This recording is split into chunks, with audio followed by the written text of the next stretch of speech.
كما صليت على إبراهيم وعلى آل إبراهيم في العالمين إنك حميد مجيد. قال الله تبارك وتعالى في كلامه المجيد: أعوذ بالله من الشيطان الرجيم. بسم الله الرحمن الرحيم. واعبدوا الله ولا تشركوا به شيئا وبالوالدين إحسانا وبذي القربى واليتامى والمساكين والجار ذي القربى والجار الجنب والصاحب بالجنب وابن السبيل وما ملكت أيمانكم إن الله لا يحب من كان مختالا فخورا. قال المؤلف والمفسر رحمه الله تعالى: أدام النفع بعلومه وعلومكم في الدارين آمين إلى أن قال. الحديث 11. قال أحمد قال حدثنا قتيبة قال حدثنا ابن لحية قال قال رسول الله صلى الله عليه وسلم: إن أول خصمين يوم القيامة جاران. اب حدیث مبارک میں مفسر رحمت اللہ علیہ جو ہیں وہ حقوق الجار پہ احادیث مبارک نقل فرما رہے ہیں. تو اس حدیث مبارک میں آقا انعامدار حضور پاک صلی اللہ علیہ وسلم نے ارشاد فرمایا کہ قیامت والے دن جو ہے اول خصمین یوم القیامت جاران، یعنی اللہ کی دربار میں سب سے پہلے جھگڑنے والے جو پیش ہوں گے تو ہمسائے کے مسئلے میں، یعنی دو ہمسائے کہ جنہوں نے حق ادا نہیں کیا ہوگا تو سب سے پہلے گویا کہ ان کے مقدمات پیش ہوں گے. لیکن یہ بات یاد رکھیں کہ جیسے بعض احادیث مبارک میں آتا ہے کہ سب سے پہلے انسان سے نماز کے بارے میں پوچھا جائے گا، بعض احادیث مبارک میں آتا ہے کہ سب سے پہلے انسان سے قتل ناحق کے بارے میں پوچھا جائے گا. اب جیسے اس حدیث مبارک میں آیا کہ سب سے پہلے جو جھگڑے پیش ہوں گے وہ جار کے ہوں گے، تو اصل مقصد یہ ہے کہ بھئی اگر حقوق اللہ میں مسائل ہوں گے تو سب سے پہلے اہم جو ہے وہ صلاۃ ہے، کیونکہ صلاۃ جو ہے، نماز جو ہے، یہ یعنی گویا کہ فرق ہے بین المومن والکافر، مومن اور کافر کے درمیان اگر امتیاز ہے تو نماز. اسی لیے جہنمی قیامت میں کہیں گے کہ قالوا لم نک من المصلین، کہ ہم نماز پڑھنے والوں میں نہیں، یعنی ہم مومن نہیں تھے، ورنہ وہ تو کوئی نماز کا مسئلہ نہیں، وہ تو کافر تھے. جیسے آگے جا کے خود کہیں گے وَكُنَّا نُكَذِّبُ بِيَوْمِ الدِّينِ، تو تکذیب بالدین جو ہے کفر ہے، لیکن وہ کہیں گے لم نک من المصلین، چونکہ یہاں مسلین سے مراد بھی مومنین ہیں، تو علامت مومن اور فرق جو ہے مومن اور کافر کے درمیان میں وہ نماز ہے. اور اسی طرح انسان کا اللہ سے جو صلہ ہے وہ نماز ہے، صلۃ العبد جو ہے، صلۃ بین العبد و بین الرب جو ہے وہ نماز ہے. تو اب مسئلہ یوں ہوگا کہ بھئی اگر حقوق اللہ میں مسئلے آئیں گے تو سب سے پہلے نماز کے، اسی طریقے سے اگر حقوق غیر میں مسئلے آئیں گے تو سب سے پہلے جیران کا مسئلہ ہے. اسی طرح بھئی اگر اللہ تبارک و تعالی معاف فرمائے حقوق العباد میں مسائل آئیں گے تو قتل نفس آئے گا. تو ہر مسئلے کو اپنے اعتبار سے اولیت حاصل ہوگی کہ اول یہ ہوگا، اول یہ ہوگا، اول یہ ہوگا، اول یہ ہوگا.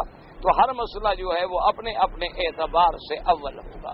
اسی لیے حدیث مبارک میں آیا کہ قیامت والے دن، یعنی یہ اتنا اہم مسئلہ ہے کہ قیامت کے دن بھی سب سے پہلے اسی مسئلے پر بحث ہوگی کہ اس نے جار کا حق ادا کیا یا جار دعویٰ کرے گا کہ اس نے میرے ساتھ ظلم کیا. وقوله تبارک وتعالی والصائب بالجنب. اب مفسر رحمہ اللہ تعالی فرماتے ہیں کہ والجانب اس آیت مبارک میں جو ہم نے الحمدللہ پڑھی ہے تو ایک تو لفظ یہ تھا والجار ذی القربى والجار الجنب، ایک قریبی ہمسایہ اور ایک بعیدی ہمسایہ. اب آیت مبارک کہتی ہے والصاحب بالجنب، یعنی قریب کا ساتھی. تو اس سے کیا مراد ہے؟ وقوله تبارک و تعالی قال الثوری جابر الجوفی الشعبی علی وابن مسعود رضی اللہ تعالی عنہما قال ہی المرأۃ. حضرت علی اور حضرت ابن مسعود رضی اللہ تعالیٰ عنہما فرماتی ہیں کہ والصاحب بالجنب، قریب کے ساتھی سے کیا مراد ہے کہ عورت، کہ اپنے عورت کے بھی حقوق کا لحاظ کرو، عورت پہ ظلم نہ کرو، عورت پہ احسان کرو، عورت کے ساتھ بھلائی کرو، عورت کے ساتھ بھلائی کے ساتھ گزران کرو، کیونکہ یہ صاحب بالجنب سے مراد جو ہے حضرت علی، حضرت عبداللہ ابن مسعود رضی اللہ عنہما فرماتے ہیں اس سے مراد جو ہے وہ عورت ہے. قال ابن ابی حاتم وروان عبد الرحمن بن ابی لیلى وابراہیم النخعی والحسن وسعید بن جبیر فی احد الروایات نحو ذلك. انہوں نے بھی اسی طرح فرمایا کہ اس سے مراد اس کی بیوی ہے.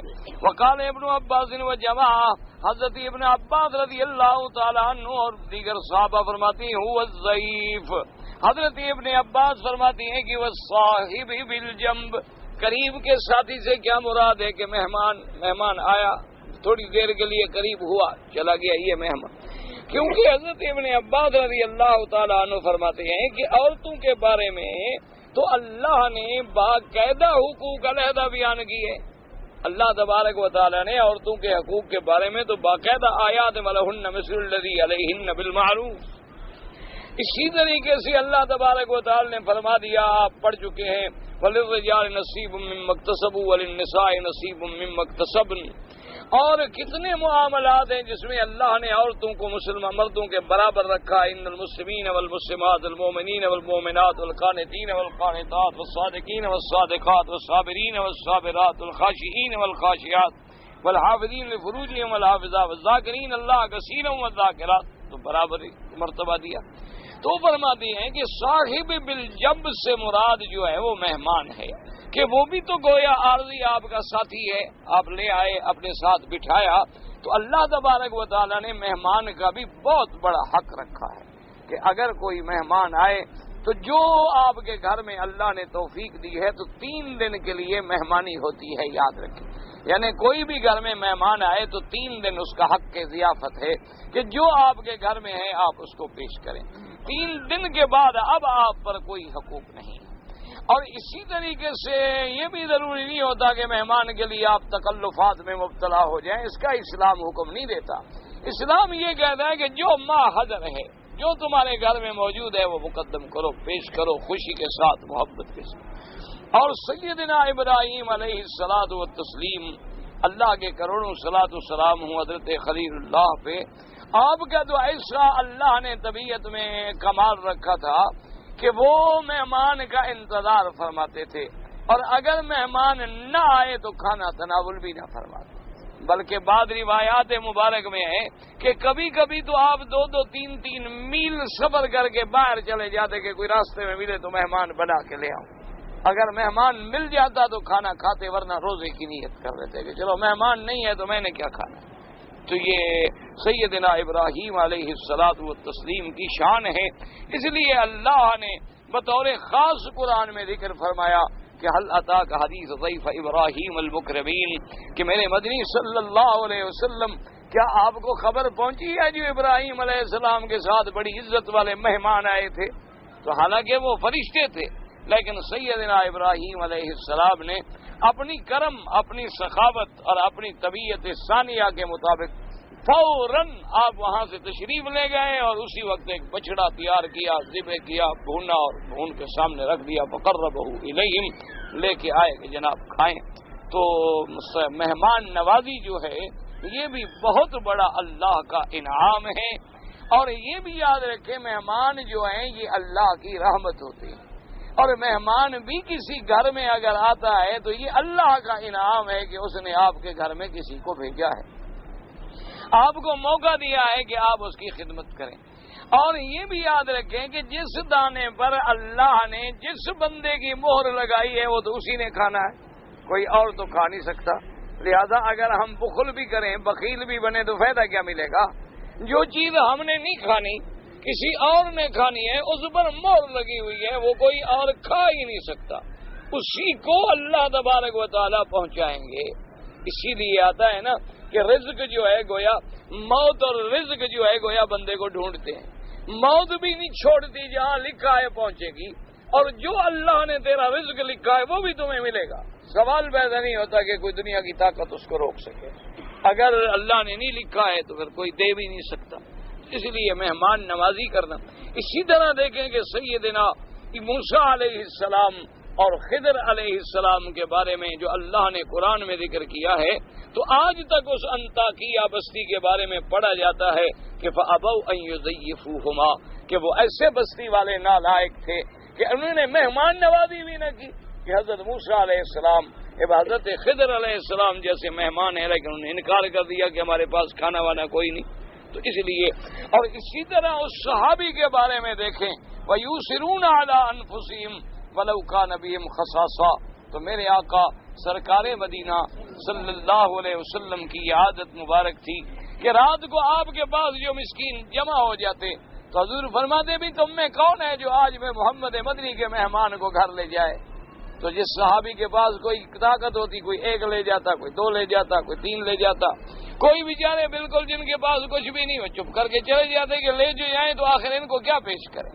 تو ایک صحابی جو ہیں وہ حضور کے مہمان کو لے کے آئے، اپنی بیوی سے پوچھا کہ گھر میں کچھ ہے. اس نے کہا بس تھوڑے سے روٹی کے ٹکڑے ہیں جو بچوں کو اور ہمیں مشکل سے پورے ہوں گے. اس نے کہا کوئی بات نہیں، بچوں کو تو تھپکی دے کے چپ کر کے سلا دو کہ ابھی کھانا بناتے ہیں اور بناتے ہیں اور بناتے ہیں، اور وہ مہمان کو دے دو چونکہ یہ حضور محمد مدنی پاک نے بھیجا ہے. مہمان کو دے دیں اور جب میں مہمان کے آگے کھانا رکھ دوں تو تم بہانے کے ساتھ ذرا دیا جو ہے بجھا دینا تاکہ اندھیرا ہو جائے، اور ہم بھی ایسے بیٹھ کے منہ ہلاتے رہیں گے، پانی پیتے رہیں گے تاکہ مہمان یہ سمجھے کہ گھر والے بھی کھا رہے ہیں، تاکہ ان کو بھی تسلی ہو جائے اور مہمان اطمینان کے ساتھ کھانا کھا لے کہ حضور کا بھیجا ہوا مہمان. تو صحابی نے پیش کر دیا اور بیوی نے بھی اسی پہ عمل کیا. اور اس کے بعد جب صبح ہوئی اور حضور کی خدمت میں آ گئے نماز کے بعد تو حضور نے فرمایا کہ بھائی میرے صحابی، رات جو تم نے قربانی کی ہے تم اپنا قصہ سناتے ہو کہ میں تمہیں بتلاؤں؟ ابھی ابھی جبریل مجھے خبر دے کے جا رہے کہ تم نے رات مہمان کے لیے کتنی قربانی دی ہے کہ وَيُؤْثِرُونَ عَلَىٰ أَنفُسِهِمْ وَلَوْ كَانَ بِهِمْ خَصَاصَةٌ. تو آدمی کے دل میں مہمان کے لیے بھی عزت رکھنی، مہمان کا اکرام کرنا، مہمان کے لیے جو ماحضر ہے وہ پیش کرنا، یہ سنت الانبیاء والمرسلین ہے. اللہ کے انبیاء کی سنت ہے، اللہ کے نبیوں کی سنت ہے، اور اہل خیر اور ابرار و اخیار کی سنت ہے. تو اس کے لیے بھی مہمان کا بھی آپ پہ حق ہے، اور مہمان کو بھی چاہیے کہ وہ اپنے میزبان کے لیے بوجھ نہ بنے. مہمان کے لیے بھی یہ ضروری ہے کہ اب یہ مہمان نہیں ہوتا کہ آگے اگر آپ نے گھر میں جگہ دے دی تو وہ ڈیرا لگا کے بیٹھ جائے، ہو گئے اب گھر والے نکلیں تو ہم انشاءاللہ بیٹھے ہیں. تو یہ مہمان نہیں ہوتے، یہ تو بلائے جان ہوتے ہیں، یہ تو عذاب الہی بن جاتے ہیں، مہمان نہیں ہوتے. یا مہمان گھر میں بیٹھا ہے اور آپ باہر گئے تو جناب بی بی بیگم کو دیکھ رہا ہے، کبھی دروازے سے جھانک رہا ہے، کبھی لڑکیوں کو تاک رہا ہے، یہ مہمان نہیں ہوتے، یہ اللہ کا عذاب ہے. ایسے مہمانوں سے تو بالکل فوراً جان چھڑانا جو ہے شریعت میں حکم ہے، کوئی ایسی بات نہیں. مہمان کا معنی یہ ہے کہ تم اکرام کرو، وہ تمہارا اکرام کرے، کہ تمہارے لیے وبال نہ بنے، تمہارے لیے بوجھ نہ بنے. تمہارے اب دیکھا نہیں کہ صحابہ نے اتنی بڑی قربانی دی کہ ایک صحابی آئے، انہوں نے کہا کہ دیکھو آج آپ کو اللہ کے نبی نے میرا بھائی بنا دیا ہے، لہذا میرا گھر ہے، یہ 2 کمرے ہیں، ایک کمرہ تمہارا ہے اور ایک میرا. میرے کھجوروں کا باغ ہے جس میں مثلا 20 کھجوریں ہیں، 10 آج کے بعد تمہاری ہیں اور 10 میری. اور اس نے کہا کہ میرے بھائی دیکھو میری 2 بیویاں ہیں، تو میں ایک کو طلاق دیتا ہوں، جس کو تم پسند کر لو، دیکھ لو جو تمہیں اچھی لگے میں طلاق دیتا ہوں، تم شادی کر لو. کہ اللہ کے نبی نے جب میرا بھائی بنایا ہے تو جو میرے پاس ہے آدھا آدھا پورا لے لو، آدھا تمہارا اور آدھا میرا. لیکن آگے بھی تو پھر صحابی تھا نا، اس نے کہا بھائی اللہ تمہیں جزائے خیر دے، اللہ تمہیں اپنے گھر سے آباد رکھے، مجھے صرف ایک رسی اور ایک کلاڑی منگوا دو اور اس کے بعد تمہاری بھائی چارہ اور مہمانی جو ہے وہ پوری ہو گئی. انہوں نے کہا کیا مطلب؟ انہوں نے کہا ہم لکڑیاں کاٹیں گے، بیچیں گے، کھائیں گے، میں تمہارے اوپر بوجھ نہیں بنوں گا. اگر اللہ کے نبی نے مجھے بھائی بنا دیا اس کا معنی یہ ہے کہ میں تمہارے سر پہ سوار ہو جاؤں. آج کا کوئی بھائی مہمان ہوتا وہ کہتا دونوں بیویوں کو طلاق دو، میں دونوں سے شادی کرتا ہوں. کہتا تم کوئی اور ڈھونڈ لینا، ماشاءاللہ اچھے آدمی ہو، شریف آدمی ہو، تو دونوں کو چھوڑ دو، ہم دونوں کو رکھنے کے لیے تیار ہیں. 2 کمرے تقسیم یار کیوں کر رہے ہو؟ تم اور بنا لینا، اس میں بیٹھ جاتا ہوں. یہ مہمان نہیں ہیں، یہ ہیں وبال جان، یہ مہمان نہیں ہوتے، یہ تو اللہ کے عذاب کی علامات ہیں کہ آج اسلام کے تمام ادب آداب ختم ہو گئے۔ آج دیکھیں کوئی بڑا آدمی آ جائے نا جی تو سب ماشاءاللہ کہیں گے جی حضرت میرا کھانا قبول کریں، حضرت آپ میرا کھانا ضرور قبول کریں۔ کیا بھائی کوئی مرشد ہے، بزرگ ہے، عالم ہے، نہیں کیا ہے، افسر ہے، کوئی سیکٹری ہے، کمشنر ہے، ڈی سی، ایس پی، یہاں عمر پہ حج پہ آئے نا جی تو 100 آدمی بھاگ رہا ہوتا ہے دعوت کرنے کے لیے، اور اپنے علاقے کا کوئی غریب آدمی آ جائے وہ پیغام بھی بھیجے کہ یار فلاں آدمی، او یار چھوڑو، ملے تو اس کو نہ بتانا میں کہاں رہتا ہوں۔ یہ تو مسلمانوں کا حال ہے، مکے میں رہنے والوں کا، تو ادھر والوں کا کیا ہوگا؟ یہ تو ہم جو اللہ کے گھر کے سائے میں رہ رہے ہیں یہ تو ہمارا حال ہے۔ یہ تو جو ہم مدینہ منورہ کوئی بڑا افسر آ جائے تو آپ دیکھیں جناب آگے پیچھے کوئی وزیر ہو تو سبحان اللہ، پھر تو آپ کے پورے درجات ہی بلند ہو گئے ماشاء اللہ۔ اور پتہ کیا ہے، اچھا وہ بھی جانتے ہیں کہ یہ ہمیں دعوتیں کیوں کھلا رہے ہیں کہ کل وہاں آ کر ہم سے ناجائز کام لیں گے، تو وہ بھی سمجھتے ہیں، وہ کہتے ہیں جب ناجائز کام کرنا ہے تو ٹھیک ہے، اچھی طرح اس کا پہلے سے وصول کر لو، کل اس نے آنا ہے حاجی صاحب نے انشاءاللہ، حج کے فارغ ہونے کے بعد میں ابھی کرسی پہ نہیں پہنچوں گا، یہ پہلے کھڑا ہوگا دروازے پہ، السلام علیکم جناب مدینے سے آئے ہیں جی، ہمارا فلانا کام ہے۔ تو وہ افسر بھی جانتے ہیں، وہ سمجھتے ہیں کہ ہمیں روٹی محبت سے نہیں کھلا رہے، نہ ہمارے ساتھ ان کی کوئی ہمدردی ہے۔ اور یہ ساری چیزیں اگر کسی کو بربنائے اقتدار دیا جائے تو وہ رشوت میں شمار ہوتی ہے، یاد رکھو، کھانے والے کے لیے بھی حرام ہے اور کھلانے والے کے لیے بھی حرام ہے۔ ایک ہے کہ آپ اس کو بطور مہمان سمجھ رہے ہیں کہ بھئی وطن کا آدمی ہے، راستے میں کھڑا ہے، اجنبی ہے، کوئی نہیں جانتا، پریشان ہے بیچارہ، زبان نہیں جانتا، آپ لے گئے، کھانا کھلایا، پانی پلایا، اس کو جگہ پہ پہنچا دیا۔ ان باتوں کا اللہ اجر دیتے ہیں کہ تم نے اس بندے سے بھلائی کی ہے، تمہیں پتہ ہی نہیں کون ہے، تم جانتے بھی نہیں ہو کون ہے، وہ تو حرم کے باہر بیچارہ بھٹکا ہوا کھڑا تھا، کیا ہے بھائی جی مجھے جگہ نہیں مل رہی، میں پریشان ہوں، اتنے دن ہو گئے آیا ہوں۔ آپ نے کہا حاج صاحب آئے، پریشان نہ ہوں، گھر لے گئے، کھانا کھلایا، رات کو سلایا، صبح 7 گئے اس کے دفتر میں، مکتب میں، معلم کے پاس مکان ڈھونڈ کے پہنچا دیا۔ اس کے دل سے جو تمہارے لیے دعا نکلے گی نا پھر اس کا کوئی بدل نہیں ہوتا۔ ہمیشہ یاد رکھنا دعا غریب دیتا ہے۔ ایک بات یاد رکھو، جب بھی خدمت کرنا کسی غریب کی کرنا، غریب کے دل سے دعا نکلے گی۔ بڑا آدمی تو سمجھتا ہے کہ میرا یہ ٹیکس گزار ہے، اس کا کھانا میں نے کھانا ہی کھانا ہے۔ اگر علاقے کا ذمہ دار ہے وہ سمجھتا ہے یہ سب میرے مزارے ہیں، یہاں مکے میں رہیں تب بھی مزارے ہیں، تب بھی یہ ہمارے نوکر ہیں، جو کچھ کما کے کھڑے ہیں ہمیں لے کے دے دیں۔ وہ ماشاءاللہ سب سے پہلے اچھا جی ماشاءاللہ کیا حال ہے، کیا ماشاءاللہ کام شام کر رہے ہو، پیسے کہتے ہیں ہاں اچھا، اگلا بھی سناتا ہے کیوں بےعزتی کروں اپنے ذمہ دار کے سامنے۔ اور نے کہا جناب بڑے مزے میں ماشاءاللہ، گاڑی ہے، کار ہے، 4000 ریال تنخواہ، ماشاءاللہ پھر تو آپ مجھے راڈو خرید کر کے دیں گے نا تنخواہ۔ اب آپ پہلے بتا چکے ہیں تنخواہ 400 ہے، اس کو آپ کہہ چکے ہیں 4000، تو راڈو ہی مانگے گا، وہ کون سی مانگے گا 20 ریال والی؟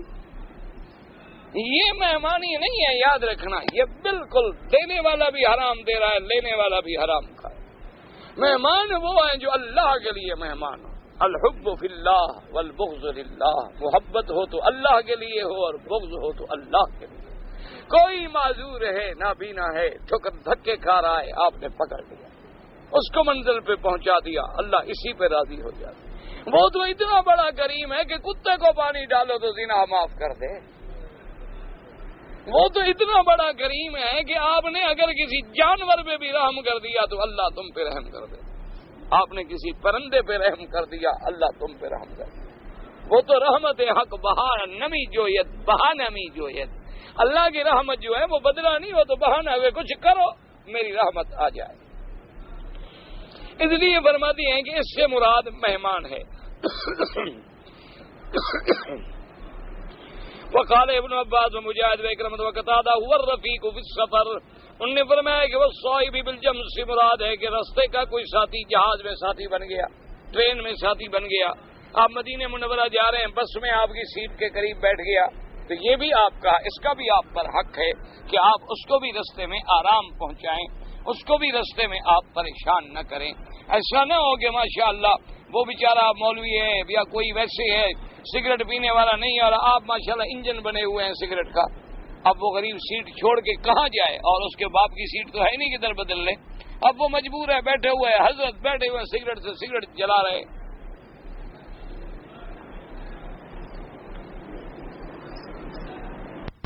اب جناب وقال سعید بن جبیر، حضرت سعید بن جبیر رحمۃ اللہ علیہ فرماتے ہیں والصاحب بالجم سے مراد کیا ہے؟ وہ الرفیق الصالح، کہ کوئی اچھا ساتھی راستے ملا۔ وقال زید بن اسلم هو جلیسک فی الحضر ورفیقک فی السفر، ان نے زید بن اسلم فرماتی ہیں کہ حاضر میں یعنی شہر میں اپنے گھر میں ساتھ بیٹھنے والا یہ بھی صاحب بالجنب ہے، اور سفر میں جو تیرا رفیق ہے وہ بھی صاحب بالجنب ہے۔ اما ابن السبیل فعن ابن عباس و جماعہ، حضرت ابن عباس رضی اللہ تعالیٰ عنہ اور جماعت صحابہ فرماتی ہیں کہ ابن السبیل سے مراد کیا ہے؟ مہمان۔ وقال مجاہد و ابو جعفر الباقر والحسن والضحاک ومقاتل هو الذي يمر عليك مجتازا في السفر، ان نے کہا اس سے مراد یہ ہے کہ جو آدمی مسافر ہے سفر میں اتفاق سے گزرا تمہارے گھر پہ، یہ ابن السبیل ہے۔ وهذا اظہر وان كان مراد القائل بالضيف المعروف في الطريق فهما سواء، اگر کسی نے مہمان کا ترجمہ لیا ہے تو مہمان بھی تو گویا ایک مسافر ہے جو آیا اور مہمان ہوا۔ وصیات الکلام ولا ابناء السبیل فی صورت براءہ وباللہ السکت علیہ التقلان۔ اب مفسر رحمۃ اللہ علیہ فرماتے ہیں کہ باقی تفسیر جو ہے انشاءاللہ صورت براءہ میں آئے گی کہ ابناء السبیل سے کیا مراد ہے۔ وقولہ تبارک و تعالی وما ملکت ایمانکم وصیۃ بالارقاء لأن الرقیق ضعیف الحیلہ اسیر فی ایدی الناس، فلہذا ثبت ان رسول اللہ صلی اللہ علیہ وسلم جعل یوصی امته فی مرض الموت یقول الصلاۃ الصلاۃ وما ملکت ایمانکم فجعل یرددها حتی ما یفیض بها لسانہ۔ اب جناب اللہ نے فرمایا کہ جو تیرے پاس ارقاء رقیق ہیں، غلام ہیں، عبید ہیں، اماء ہیں، ان کا بھی حق ہے کہ ان کا بھی خیال رکھو۔ اصل مراد تو ملکت ایمانکم سے مراد ہے کہ وہ کنیزیں، وہ لونڈیاں جو جنگ میں حاصل ہوتی تھی، لیکن جو ملازم ہے، جو نوکر ہے تیرے پاس، وہ بھی اسی حکم میں ہے کہ اس کے حقوق کا بھی خیال رکھو، اس کی بھی خبر گیری رکھو، بیمار ہے، تکلیف ہے، دکھ ہے، سکھ ہے، محتاج ہے، پریشان ہے، اس کی بھی مدد کرو۔ اور اس کے بعد جناب فرماتے ہیں کہ آقا انعامدار سرکار مدینہ صلی اللہ علیہ وسلم نے آپ نے وصیت فرمائی اپنی امت کو مرض الموت میں، جس مرض میں حضور کی وفات مبارک ہوئی، آپ بار بار فرماتے الصلاۃ الصلاۃ وما ملکت ایمانکم، اے لوگو نماز نماز نماز کا خیال رکھنا، نماز کا خیال رکھنا، حقوق اللہ میں سب سے اہم چیز آ گئی۔ وما ملکت ایمانکم، اور جو تمہارے پاس غلام ہیں، ملازم ہیں، ان کا خیال رکھنا۔ بار بار حضور یہی کلمہ کہتے رہے، حتیٰ کہ زبان مبارک جو تھی وہ خشک ہو گئی اس بات کے کہنے سے، یعنی بار بار آپ نے نصیحت کی کہ لوگوں خبردار یاد رکھو نماز، نماز کا خیال رکھنا، الصلاۃ الصلاۃ۔ اور دیکھیں کہ آقا انعامدار صلی اللہ علیہ وسلم اس بیماری کی عالم میں جب عین بالکل بے ہوشی ہو جاتی تھی، ہوش آتا تو پہلی بات پوچھتے حضور کہ نماز ہو گئی، پہلی بات جو حضور پوچھتے تو نماز، حتیٰ کہ حضور نے حکم دیا ابی بکر رضی اللہ تعالیٰ عنہ کو کہ مری ابا بکر فلیمرو ابا بکر فلیصلی بالناس، آپ نے فرمایا ابو بکر کو حکم دو میرے مصلی پہ کھڑے ہو کے لوگوں کو نماز پڑھائے، اب میں نہیں آ سکتا مسجد میں۔ تو اب تھوڑی دیر کے بعد حضور کی طبیعت بیٹھ گئی، ذرا طبیعت سنبھلی تو حضور فوراً حضرت فضل حضرت عباس کے کندھوں پہ ہاتھ رکھ کے نماز کے لیے مسجد میں، یعنی اس حالت میں بھی اللہ کے نبی نے جماعت نہیں چھوڑی۔ اسی طرح دیکھیں آپ یہ جتنے آپ کے روافظ ہیں نا جی، رافضی شیعہ ہیں، ہمیں تو حیرت ہوتی ہے کہ تقریروں میں تو جناب یہ رو رو کے کہانیاں سنائیں گے کہ حضرت حسین نماز میں تھے، سر سجدے میں تھا، لیکن خود نماز نہیں پڑھی۔ انا للہ و انا الیہ راجعون۔ بھئی تم اگر حضرت حسین، اچھا نماز کب پڑھیں گے؟ جب جلوس نکالیں گے نا سڑک پہ، اللہ اکبر، لوگ دیکھیں گے یہ جماعت ہو رہی ہے، کیونکہ پتہ ہے لوگوں کو پڑھتے نہیں ہیں، ان کو دکھا دو کہ ہم پڑھتے ہیں، ورنہ سڑکیں اسی لیے تھوڑی بڑی ہوئی ہیں کہ نماز پڑھو، تمہارے مسجدیں جو ہیں تم جا کے اپنے امام باڑوں میں باقاعدگی سے جماعت ادا کرو، یہ اچھا جلوس ہے کہ چار چار نمازیں ختم، چلو تم نے 10 آدمی 100 آدمی 1000 آدمی نے پڑھ لی، 2 لاکھ نے جو نہیں پڑھی اس کا گناہگار کون ہے؟ اور پھر تقریریں تو یہ کرنا کہ حضرت حسین کا سر سجدے میں کٹا ہے اور خود سجدہ نہ دے، تو سجدہ نہ کرے، تو پھر حضرت حسین سے محبت کا کیا معنی؟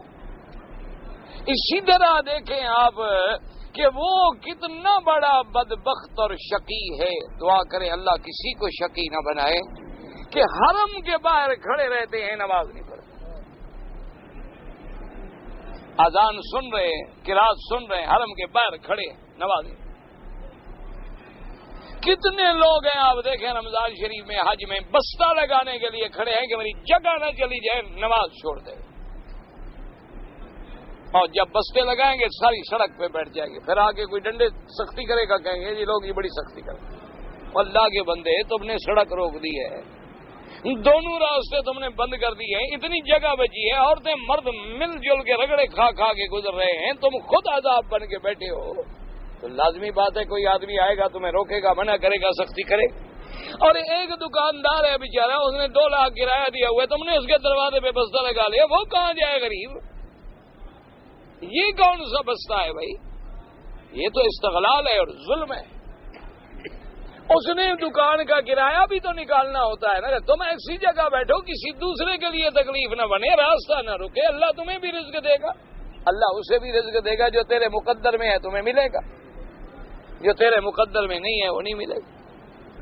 تو اس لیے ہمیشہ یاد رکھیں کہ اسلام جو ہے وہ تو ہمیں اتنا حکم دیتا ہے کہ جانور کو بھی بلا وجہ نہ ستاؤ، جانور کو بھی تکلیف نہ پہنچاؤ. ہاں موذی جانور ہے جو انسان کی ہلاکت کا ذریعہ. اب یہ تھوڑا ہے حکم کہ خنزیر آ رہا ہو تو اس کو ملنے کے لیے چلے جاؤ، جی آؤ جی السلام علیکم کرو، تو وہ تو اٹھا کے مار دے گا نا، خنزیر کو کیا ملنا ہے. اسی طرح کوئی سانپ ہے تو تم اس کو ہندو کی طرح سجدے میں آگے گر جاؤ، اس کو موقع ملے گا وہ تمہارے سجدے شدے وہی نکال دے گا سارے. تو یہ بے وقوفی ہے. جو حکم ہے موذی ہے اس کا مارنا جائز ہے، ایذا دینے والا نہیں ہے تو بلا وجہ کسی کو نہ ستائیں، نہ پریشان کریں، اور خاص طور پہ اگر مسافر ہے، گزرنے والا ہے، اس کے حقوق کا خیال رکھیں. حدثنا وقال الامام احمد بن ابراهيم بن ابي العباس قال حدثنا بقية قال حدثنا بجير بن سعد قال بن وادان مقدار بن مادي قال رسول الله صلى الله عليه وسلم ما اطعمت نفسك فهو لك صدقة وما اطعمت ولدك فهو لك صدقة وما اطعمت زوجتك فهو لك صدقة وما اطعمت خادمك فهو لك صدقة رواه النسائي بقية وسلم الله الحمد. مقدام ابن مادی کرب رضی اللہ تعالیٰ عنہ سے روایت ہے، حضور نے فرمایا ما اطعمت نفسک، جو تم نے خود اپنے نفس کو کھلایا ہے اس کا بھی تمہیں صدقے کا ثواب ملتا ہے. کیوں کہ اگر کھاؤ گے تو نماز پڑھو گے، 4 دن بھوکے پڑے رہو تو نمازیں تو گئی. تو اپنے بدن کو جو کھلا رہے ہو یہ نیت کر لو کہ اس سے جو مجھے قوت ملے گی اللہ کے دین میں خرچ کروں گا، یہ بھی تمہارے لیے صدقہ ہے. اور فرمایا جو اپنے بچوں کو کھلا رہے ہو وہ بھی تمہارے لیے صدقہ ہے، اور جو تم اپنی بیوی کو کھلاتے ہو وہ بھی تمہارے لیے صدقہ ہے، اور جو تم اپنے خادم کو ملازم کو ماتحت کو کھلاتے ہو وہ بھی تمہارے لیے صدقہ ہے. اللہ تبارک و تعالیٰ تمہیں اس میں بھی صدقے کا ثواب عطا فرمائیں گے. تو یہ کتنا بڑا کرم ہے کہ اپنی اولاد کو بھی کھلا لو اور صدقے کا ثواب بھی حاصل کر لو، اپنی بیوی کو بھی کھلاؤ اور صدقے کا ثواب بھی مل جائے، خود کھا جاؤ اور اللہ کہ میرے بندے کو صدقہ بھی رکھ دو، خیرات بھی رکھ دو. چاہے اس نے اپنی جان پہ لگایا ہے لیکن اس کی جان بھی تو پھر میری عبادت میں لگتی ہے، تو اس لیے فرمایا اس میں بھی اللہ تمہیں صدقے کا ثواب عطا فرماتا. تو اس لیے اپنے گھر کا، اپنے خادم کا، اپنی بیوی کا، اپنے جیران کا، سب کے حق ادا کرو. ولی کا معنی کیا ہے؟ اللہ کے دوست بننے کا معنی کیا ہے؟ آتی لکل ذی حق حقہ، ہر حق والے کا حق ادا کرے، وہ اللہ کا ولی. یہ نہیں کہ ایک طرف تو ماشاءاللہ ساری رات تہجد میں کھڑا ہے اور بیوی بھوکی بیٹھی ہے، ایک رات جناب ساری رات تہجد میں کھڑا ہے اور معلوم ہوتا ہے کہ ابھی اللہ تک پہنچے گا اور باہر نکل کے گالیاں دے رہا ہے. یہ کون سی عبادت ہے؟ یہ کون سی ولایت ہے؟ بیوی تنگ ہے، نوکر تنگ ہے، اولاد تنگ ہے، تو خود سوچو کہ میں پاگل ہوں، سارا جہان تو پاگل نہیں ہے نا۔ دیکھو نا، آخر ہر آدمی جو پریشان ہے آپ سے، تو سارے تو غلط نہیں ہو سکتے۔ چلو ایک غلط ہوگا تم ٹھیک ہو، دو غلط ہوں گے تم سچے ہو، تین غلط ہوں گے تم سچے ہو۔ یہ تو نہیں ہو سکتا کہ سارے طالب تنگ آ جائیں پھر بھی استاد کہے نہیں طالب سارے غلط ہیں میں ٹھیک ہوں۔ بھئی آخر سارے تو پاگل نہیں ہو سکتے، تم خود پاگل ہو سکتے ہو ایک آدمی۔ اس لیے ہمیشہ یاد رکھیں، نماز ہے حقوق اللہ بھی ادا کرو، حقوق العباد بھی ادا کرو۔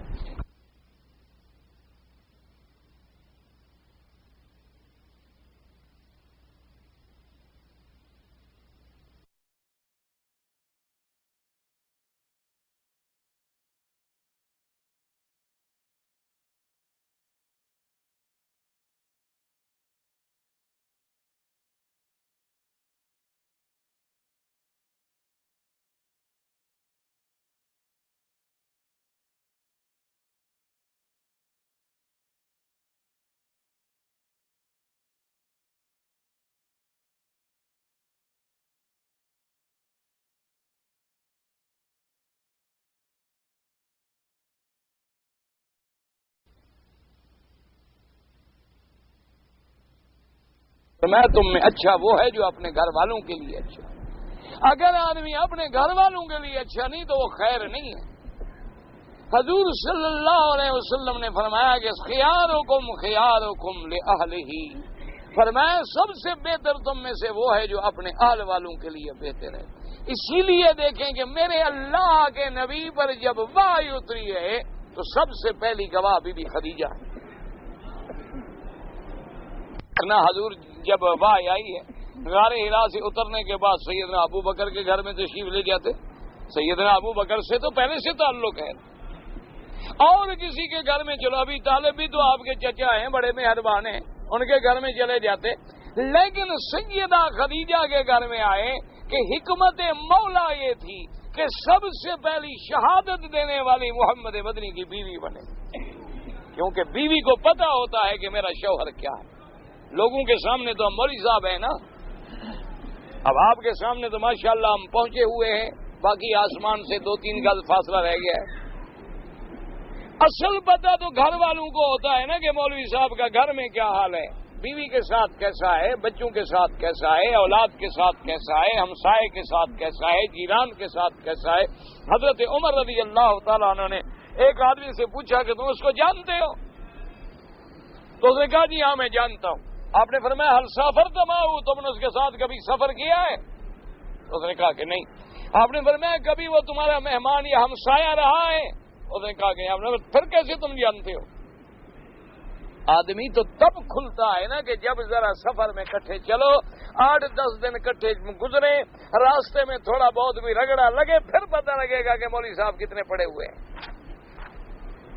اسی طرح کوئی ہمسایہ رہے تیرے قریب میں، پھر اس کو پتہ چلے گا کہ دن میں جو تقریریں کرتے ہیں رات میں کتنی فلمیں دیکھتے ہیں۔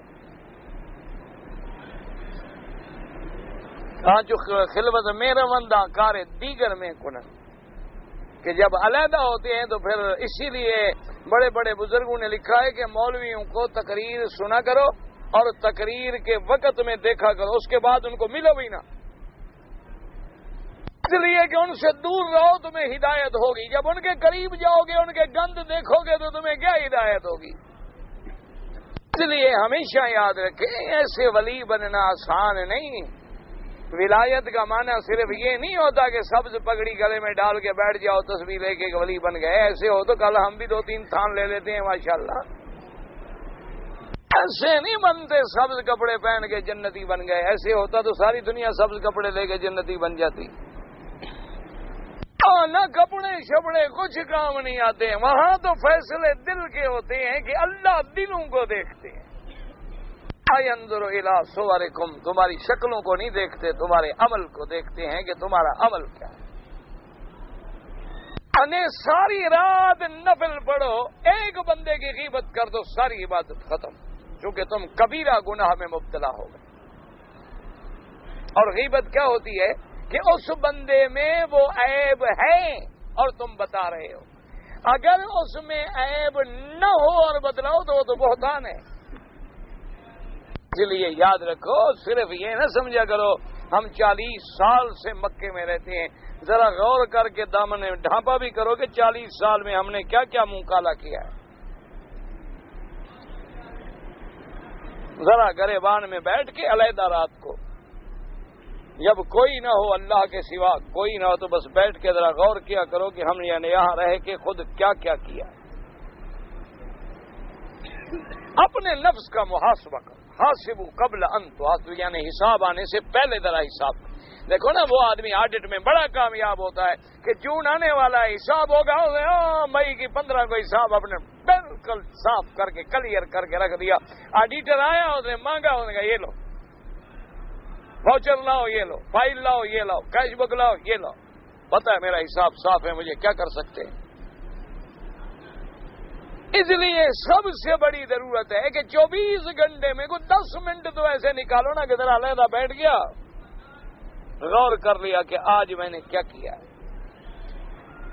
آج میں نے کتنے جھوٹ بولے ہیں اٹھنے کے بعد، کتنے دوستوں کو گالی دی ہے، کتنے کا میں نے گلہ کیا ہے، کتنے کی غیبت کی ہے، کس کس کو نقصان پہنچایا ہے، اور کتنے میں نے دماغ میں بیٹھ کے منصوبے بنائے ہیں کہ بس پیسے ملیں کسی طرح اور بس جناب ایک کو 11 سے ضرب دیں اور اڑیں۔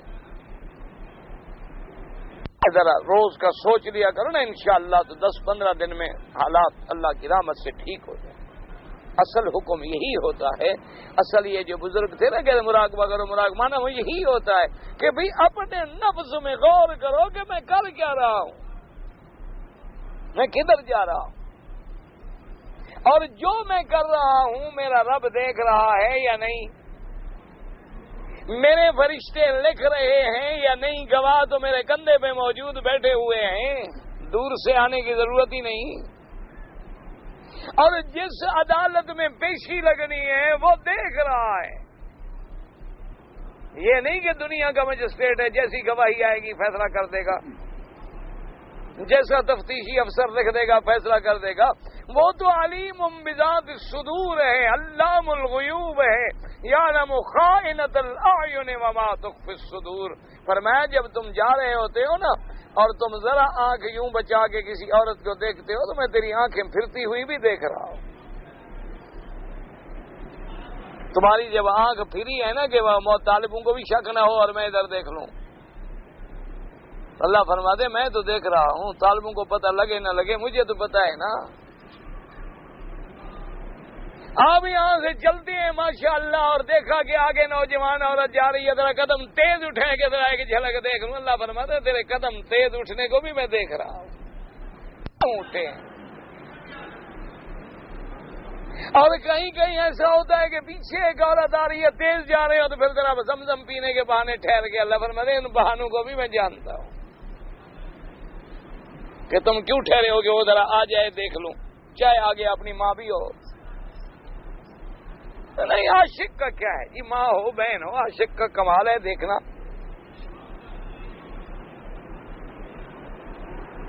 انا للہ و انا الیہ راجعون۔ بس دعا کی، اگر میں نے آپ کو بتایا نا کہ اب ہم اس سٹیج پہ ہیں کہ جب ڈاکٹر کہہ دیتے ہیں نا کہ جناب مریض کا کیا حال ہے، وہ کہتے ہیں دعا کرو۔ مانا یہ ہوتا ہے کہ اب علاج ولاج تو ہے نہیں، بس دعا کرو، اللہ تو قادر ہے بچا لے۔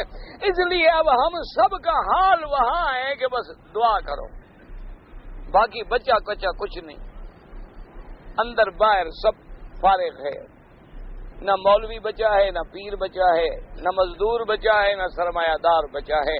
بس اللہ معاف کرے، جو جہاں ہے ایک سے ایک بڑا ظالم بیٹھا ہے، ایک دوسرے کو کاٹنے پہ تیار بیٹھا۔ الا من حفظہ اللہ عصمہ، مگر وہ لوگ جن کو اللہ نے حفاظت کی ہے، اللہ نے محفوظ رکھا ہے، وہ لوگ ہیں۔ اگر اچھے نہ ہوں تو پھر ہم دنیا کیسے چلے، ہم ختم نہ ہو جائیں۔ آخر لوگ کچھ تو ہیں جس کی وجہ سے گاڑی چل رہی ہے، لیکن اب ہیں وہ لاکھوں میں کوئی ایک ایک خال خال کہیں ہے، بس دعا کیا کریں، اس کے علاوہ حل کوئی۔ وعن عبد الله بن عمرو انه قال لقارمان له الله اعطيت الرقيق قوتهم قال لا قال فانطلق فآتهم فإن رسول الله صلى الله عليه وسلم قال كفى بالمرء إثما أن يعبس عمن يملك قوتهم رواه مسلم۔ حضرت عبداللہ ابن عمر نے اپنے کارمان کہتے ہیں جو آگے آپ کا محافظ ہے، خادم ہے، ان سے پوچھا کہ کیا تم نے غلاموں کو ان کا خرچہ دے دیا ہے؟ اس نے کہا حضرت میں نے ان کو ابھی خوراک روٹی نہیں پہنچائی، کہا جلدی جاؤ اور اس کو پہنچاؤ۔ حضور پاک نے فرمایا کہ اتنا بڑا گناہ ہے، تمہاری ہلاکت کے لیے یہ گناہ کافی ہے کہ کوئی تیرے ہاتھ میں مزدور ہے، غلام ہے، اور اس کی روٹی تیرے ہاتھ میں ہے اور تم روک لو، اس سے بڑا گناہ کوئی۔ اب یہاں دیکھا ہے نا، 6 مہینے لوگ رو رہے ہیں، تنخواہ ہی نہیں، کوئی سال سے رو رہا ہے، تنخواہ نہیں۔ اور جو بڑے چالاک ہیں وہ کہتے ہیں حضرت ان کو باندھنے کا طریقہ یہی ہے کہ 6 مہینے کی تنخواہ روک لو، ابھی بندھا ہوا ہے کہاں جائے گا، تنخواہ کے لالچ میں کھڑا رہے گا، جب کہے میں جاتا ہوں کہو جاؤ۔ تنخواہ کیسے بات کی؟ میں نے تمہیں نکالا تھوڑا ہے، تم جا رہے ہو نا، جگہ ٹھیک ہے جی اسی تنخواہ پہ کام کریں گے، شاید کبھی مہربان ہو کے دے دے۔ وہ بھی یہ نہیں سوچتا بھی جس کو پہلے 6 مہینے خدا کا ڈر نہیں آیا آگے کہاں آئے گا۔ اگر اللہ کا ڈر ہوتا تو حکم ہے کہ اپنے مزدور کو پسینہ خشک ہونے سے پہلے مزدوری ادا کر دو تاکہ اس کے دل سے تیرے لیے دعا نکلے۔ تو جس نے 6 مہینے تمہارا حق دبا لیا، اچھا پھر آگے ماشاءاللہ ملازم ہے، وہ بھی سبحان اللہ ماشاءاللہ تازہ حرم شریف میں نماز پڑھ کے جائیں گے، اللہ کی رحمت سے 20 ریال کا سودا بیچیں گے، 10 جیب میں 10 مالک ہیں۔ ان کو بھی پتا ہے کہ تنخواہ تو ادھر سے ملنی نہیں، جتنا چھری لگ سکتی ہے لگاؤ بابا۔ دونوں طرف سے معاملہ یعنی ختم ہے، بس علاج یہی ہے کہ اللہ ہمیں ہدایت دے۔ اور اس کے بعد فرماتی ہے نبی ہریرہ رضی اللہ تعالی عنہ عن النبی صلی اللہ علیہ وسلم قال للملوک طعامه وكسوته ولا يكلف من العمل الا ما يطيق۔ حضور پاک نے فرمایا کہ اگر تیرا غلام ہے، اس کا کپڑا کھانا سب تیرے ذمہ ہے، اور اس کو اتنی کام بتاؤ جو وہ کر سکتا ہو، اس کی طاقت سے زیادہ نہ ہو، ایسا کام اس کے ذمہ نہ لگاؤ جو وہ کر ہی نہ سکے۔ رواه مسلم ايضا وعنه ايضا عن النبي صلى الله عليه وسلم قال اذا اتى احدكم خادمه بطعامه فان لم يجد معه فليتناول لقمه او لقمتين او اكله او اكلتين فانه الله حره وعلاجه واخرجه۔ اب جناب مسلم شریف میں روایت ہے کہ میرے آقا سرکار مدینہ صلی اللہ علیہ وسلم نے فرمایا کہ اگر تیرا خادم کھانا لے کے آیا ہے اس کو ساتھ بٹھا کے کھلاؤ، اور اگر ساتھ بٹھا کے بھی نہیں کھلا سکتے ہو تو کچھ تو اس کو دے دو، اس سے اٹھا کے دے دو تاکہ وہ کھا لے، کیونکہ اصل تو وہی خادم ہے جس نے تکلیف کی، مشقت جھیلی اور کھانے پکائے، آگ پہ کھڑا تیار کر کے تیرے سامنے رکھا ہے۔ اب اس کو کہتے جاؤ ادھر بیٹھو، کیا دیکھ رہے ہو، کیا دیکھ رہے ہو، منہ دیکھ رہے ہو ہمارا، لقمے گن رہے ہو، جاؤ بدبخت۔ تو یہ اسلام کا حکم نہیں، یہ تو کافروں کا حکم ہے، یہ استعمار کی عادت ہے۔ انگریز نے یہ فاصلہ رکھنے کے لیے کہ حاکم و محکوم کے درمیان میں ایک دیوار ہو کہ بڑے افسر کے سامنے چھوٹا افسر ساتھ نہیں بیٹھ سکتا، تو یہ تو کافروں کی تہذیب تھی۔ میرے مدنی سرکار کی تہذیب تو یہ تھی کہ جس پیالے میں حضور نے پیا ہے اسی میں بلال نے پیا، جس پاک مدنی نے جس سفرے پہ کھانا کھایا ہے سامنے بلال بھی اسی سے کھا رہا۔ اس لیے حکم ہے کہ اگر خادم ہے تو ساتھ بٹھا کے کھلاؤ، اگر اتنا تم میں ہمت نہیں تو کم از کم اسی سے کچھ تو دو کہ وہ بھی جا کے کھا لے۔ وعن نبی ذر رضی اللہ تعالی عنہ عن النبی صلی اللہ علیہ وسلم قال هم اخوانکم خولکم جعلهم اللہ تحت ایدیکم فمن كان اخوه تحت یدی فلیطعمه مما یاکل وليلبس مما یلبس ولا تکلفوهم ما یغلبهم فإن كلفتموهم فأعينوهم مخرجاه۔ اسی طرح امام بخاری اور امام مسلم رحمۃ اللہ علیہما دونوں نے یہ حدیث مبارک نقل فرمائی ہے کہ حضرت ابی ذر رضی اللہ تعالیٰ عنہ فرماتے ہیں کہ جو تمہارے ماتحت ہیں، غلام ہیں، عبد ہیں، اماء ہیں، رقیق ہیں، وہ بھی تو سب تمہارے بھائی ہیں، تمہارے ساتھی ہیں، جن کو اللہ نے تمہارے ماتحت کر دیا ہے۔ یہ تو اللہ کی شان ہے کہ اللہ نے ان کو غلام بنا دیا، تمہیں سردار بنا دیا۔ تو اگر کوئی بھائی تیرا غلام ہے، اس کو کھلاؤ، اس کو پلاؤ، اس کو وہی پہناؤ، اچھا لباس پہناؤ، اور ان کو کوئی ایسا کام کی تکلیف نہ دو جو ان سے زیادہ ہو۔ اگر کوئی مشقت والا کام ہے تو تم بھی ان کے ساتھ مل کے مدد کرو۔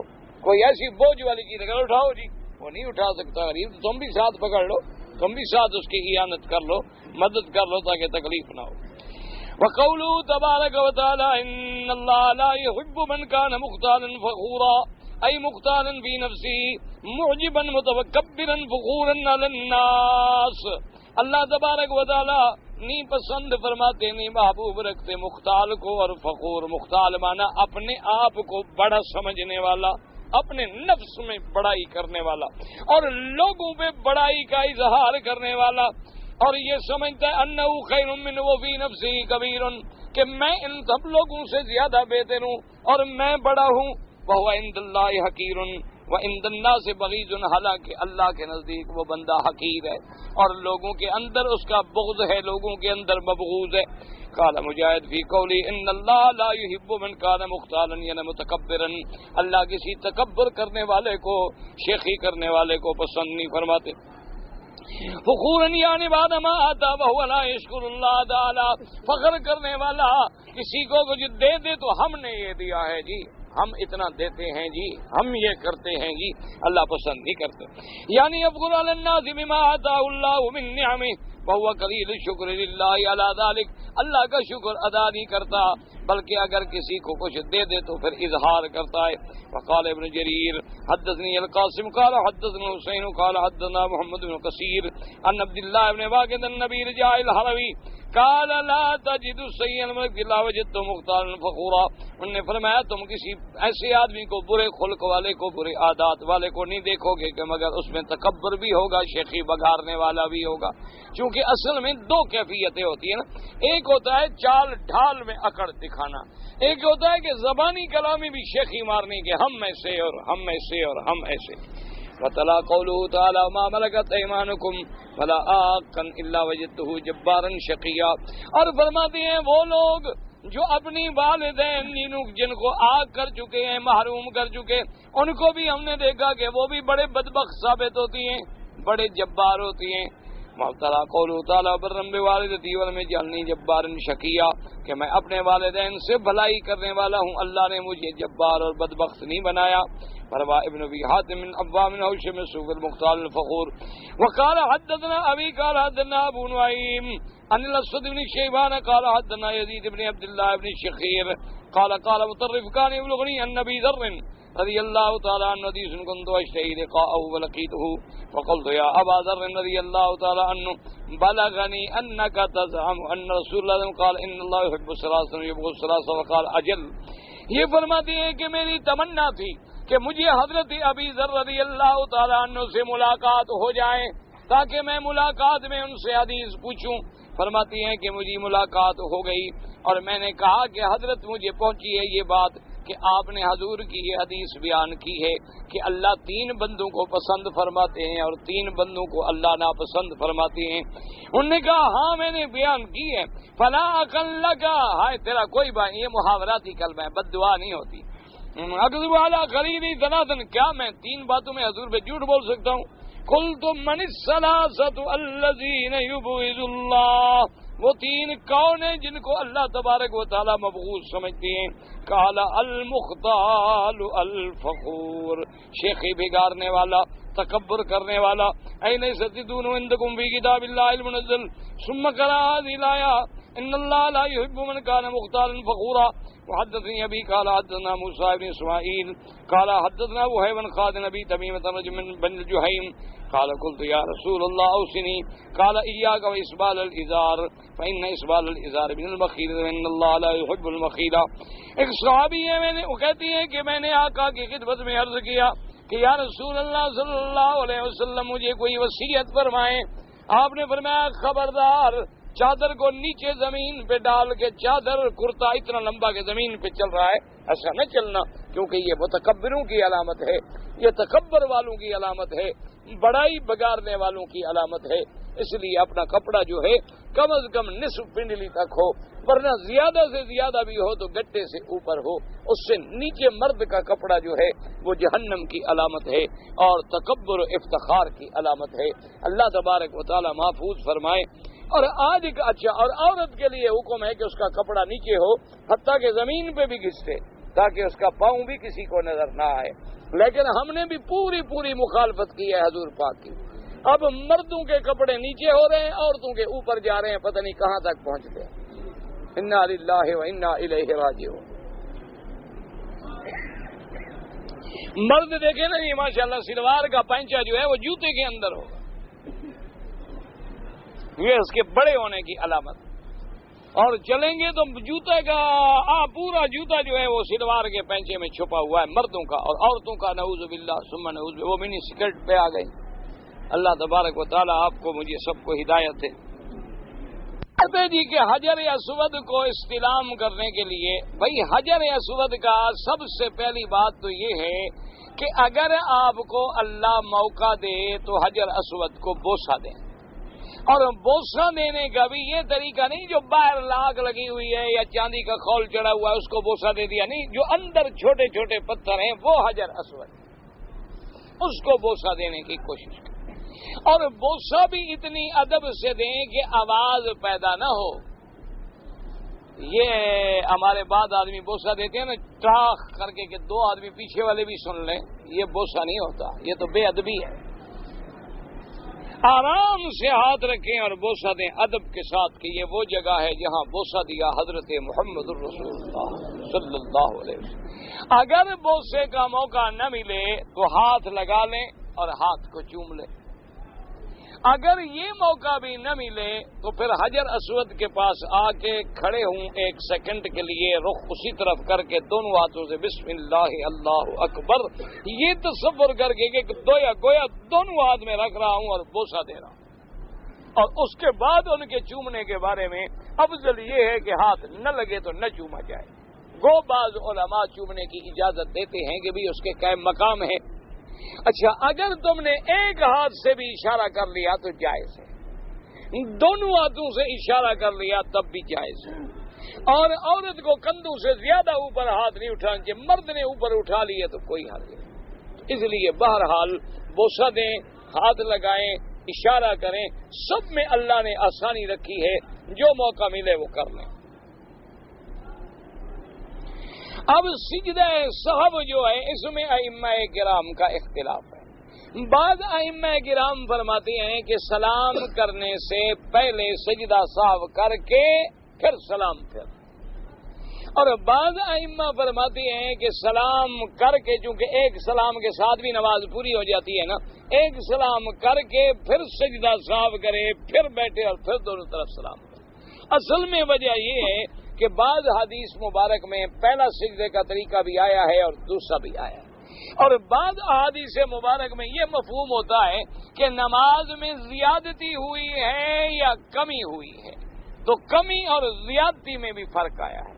اچھا بعض نمازیں ایسی ہیں جس میں کمی بھی ہوئی ہے اور زیادتی بھی ہوئی ہے، تو اس لیے بہرحال احناف جو ہیں وہ تو سلام کے بعد سجدہ کرتے ہیں، اور امام احمد بن حنبل رحمت اللہ علیہ کے نزدیک یہی ہے کہ اگر غلطی ہوئی ہے، ترک واجب ہوا ہے، چونکہ فرض اگر چھوٹے تو نماز ہی نہیں ہوگی، اگر واجب چھوٹے گا تو سجدہ سہو سے جبر ہو جائے گا.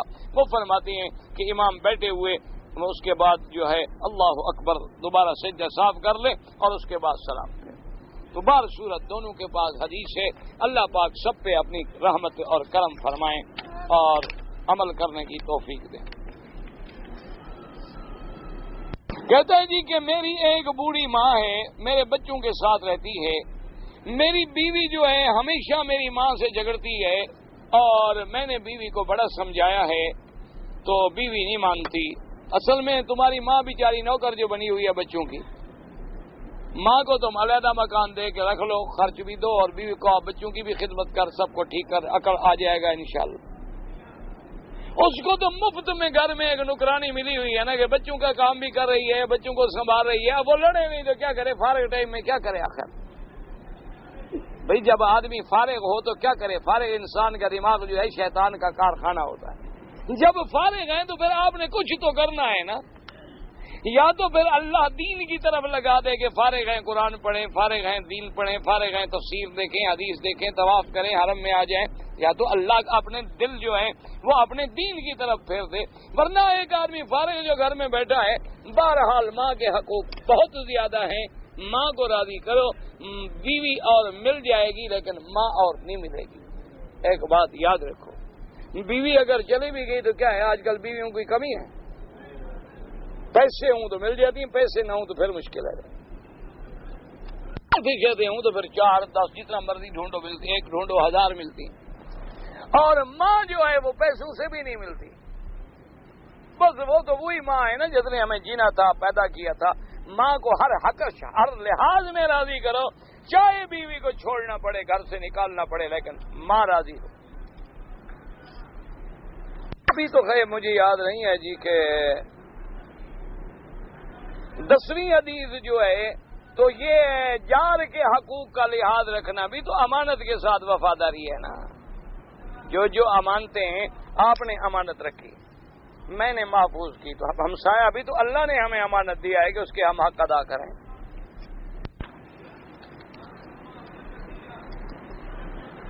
اگر فجر کی نماز کھڑی ہو گئی اور میں نے ابھی 2 رکعت سنتیں نہیں پڑھی ہیں تو اس کے لیے سب سے افضل یہی ہے کہ جب جماعت کھڑی ہوگی جماعت میں مل جاؤ، کیونکہ ایک حدیث مبارک ہے اذا اقیمت الصلاۃ فلا صلاۃ الا الصلاۃ المکتوبہ او کما قال رسول اللہ صلی اللہ علیہ وسلم، کہ جب نماز کھڑی ہو جائے پھر وہی نماز پڑھو جو فرض ہے بس، اور نہ پڑھو، کیونکہ دنیا یہ نہ سمجھے کہ وہ اپنی پڑھیں یہ اپنی پڑھیں، وہ اپنی پڑھیں یہ اپنی پڑھیں۔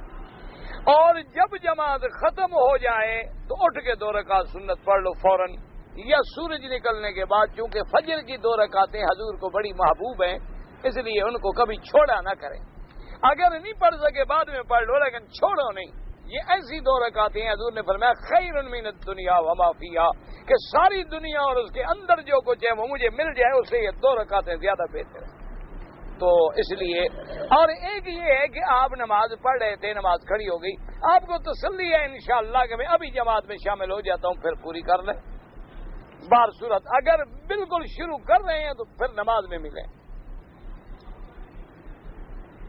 عصر کی نماز کے بعد مغرب تک جو ہے احناف کے نزدیک، صرف امام ابو حنیفہ رحمۃ اللہ علیہ فرماتے ہیں کہ مغرب کی نماز سے پہلے اور کوئی نفل نہ پڑھیں جب تک کہ سورج غروب نہ ہو جائے، وہ بھی ایک حدیث مبارک سے استدلال فرماتے ہیں۔ باقی ائمہ کرام فرماتے ہیں کہ اگر آپ حرم میں ہیں، طواف ہے، اور کوئی آپ نے نفل پڑھنی ہے تو پڑھ سکتے ہیں، ورنہ بغیر اس کے یہ بھی منع فرماتے ہیں کہ نہ پڑھی جائے۔ پتہ نہیں جی کہ سرج ہاتھ کے اوپر نشان 12 بجے رات کے آئے، مجھے تو نہیں پتا یہ کیا ہے، مجھے کوئی سمجھ نہیں ہے کہ سرج پاتھ نشان 12 بجے رات، مجھے تو نہیں پتا، یہ کسی اور کوئی زبان سمجھ آتی ہو، جب زبان سمجھ نہ آئے جواب میں کیا دوں گا؟ سوال تو یہ ہے نا کہ بھی مجھے بھی سوال سمجھ آئے گا تو میں جواب دوں گا، جب